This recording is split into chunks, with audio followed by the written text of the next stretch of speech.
Quiero saludar a un científico de la UNS, quien en reunión de la ONU, tuvo una reunión de la ONU para tratar la contaminación con los plásticos, un tema muy pero muy importante a nivel mundial. El doctor Andrés Arias es profesor del Departamento de Química e investigador independiente del CONICET en el Instituto Argentino de Oceanografía y asistió como observador científico a las deliberaciones en la sede del Programa de las Naciones Unidas para el Medio Ambiente en Nairobi, en Kenia. Andrés, buenas tardes. Sebastián Shapiro lo saluda aquí en Duplex, en LU2 de Bahía Blanca. Gracias por atenderme, doctor. ¿Cómo va? Hola Sebastián, ¿cómo estás? Encantado, un gustazo. Bueno, el gusto es mío, Andrés. Vamos a contar a la gente de qué se trata esta experiencia, independientemente para usted muy importante, pero también para los temas que se tratan alrededor de este tema que es importante a nivel mundial, como es la contaminación de los plásticos.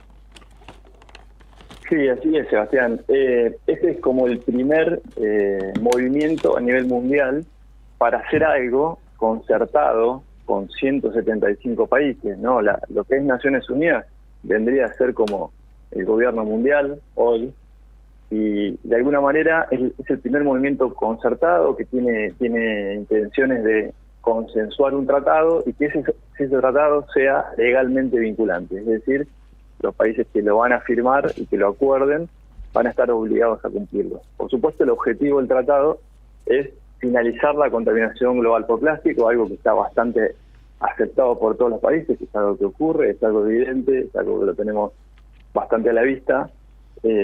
Lo que hay que acordar y lo que se está negociando en términos de todos los países es la letra chica. ¿Qué se aborda? ¿Cómo se aborda? ¿Qué vamos a hacer? Ahí va la cosa. Claro. Bueno, ¿y cuáles son las expectativas? Porque las reuniones son espectaculares, uno ve filminas, flyers, imágenes conmovedoras, y después, ¿qué hacemos? Sí. O sea, la pregunta es al hueso y a la realidad, porque está todo muy lindo, ¿no? Como nos estamos ocupando, entonces hacemos una gran cadena de difusión, nos juntamos en un lugar, etcétera. Bueno, ¿y qué hacemos para cuidar el planeta con algo que se viene viendo que aniquila especies, se lleva puesto en ríos donde la gente tiene que tener sus recursos naturales para que no solamente las especies que viven puedan convertirse en fuente de su comida, sino también hasta el agua misma para ser ingerida o para bañarse? Bueno, el problema es profundo y grave. ¿Qué se hace? Bueno, sí, así es, Sebastián. Lo que nosotros no queremos como científicos, como estamos profundizados en la temática y investigamos y publicamos sobre el tema, y lo que no queremos, integro una alianza de científicos, en este caso yo pertenezco al CONICET, pero hay científicos del homólogo del CONICET de todo el mundo, somos como unos 300, y nuestra idea es que justamente no pase esto, ¿no? Lo que se llamaría un greenwashing, es decir, estamos haciendo un montón de cosas pero no cambia nada. Bueno, es justamente lo que no queremos. Nuestra intención y nuestra asistencia ahí como observadores es asesorar a todas las delegaciones en cuáles son los puntos críticos que hay que atacar para efectivamente resolver el problema y que el tratado sea efectivo, ¿no? Entre ellas son no enfocarse en los desechos del plástico, sino enfocarse en toda la cadena de producción. La ruta del plástico arranca en la producción es altísima a nivel global y cada vez se produce más. Nosotros planteamos que hay que reducir, que hay que bajar, hay hitos de reducción de producción, ¿no? Hay que bajar la producción. El problema del plástico es un problema de cómo se produce, cuánto se produce y cómo lo consumimos, ¿no? Porque estamos muy focalizados a el desecho, es lo que vemos, es lo que nos molesta, pero en realidad si cada vez producimos más, bueno, ahí tenemos un problema, va a ser muy difícil encontrar una solución por ahí. Por otro lado... ¿Por qué elementos perdón, doctor, ¿por qué elementos se reemplaza el plástico? Pregunta uno, y dentro de la misma pregunta, le quiero preguntar a Andrés,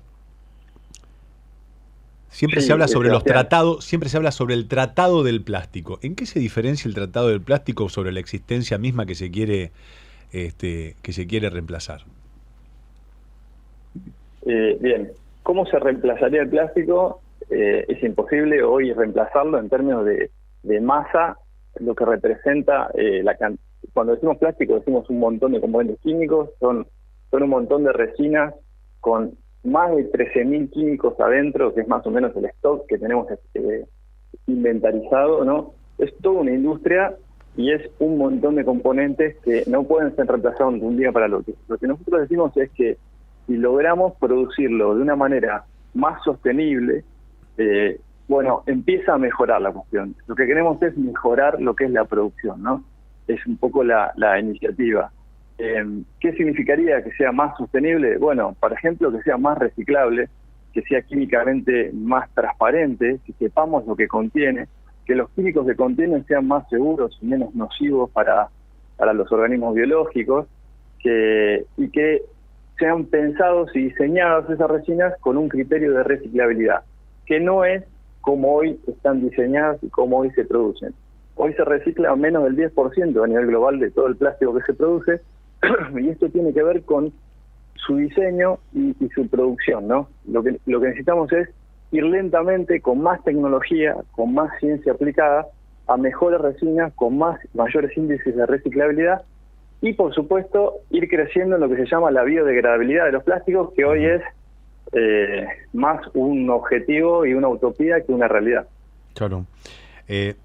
Andrés, como profesor del Departamento de Química y también investigador del CONICET, ¿en qué hacen hincapié con los alumnos en torno justamente cuando hablan de problemáticas de estas características?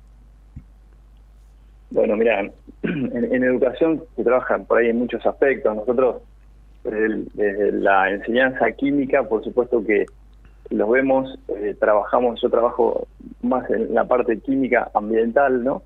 Entonces, bueno, hacemos énfasis en cómo estos componentes no se degradan, todo lo contrario, se fraccionan en partículas más pequeñas. Esas partículas más pequeñas, ¿qué efectos pueden ocasionar sobre la biota? ¿Cómo se van acumulando? ¿Cómo se transportan en el aire, en las corrientes acuáticas, ¿no? Bueno, vamos haciendo un poco el desarrollo del camino de este tipo de contaminantes, porque terminan siendo contaminantes ambientales una vez que llegan al ambiente, y estudiamos ese tipo de efectos, ¿no? Uh-huh. Andrés, ¿cuál es justamente, usted mencionaba la ruta del plástico?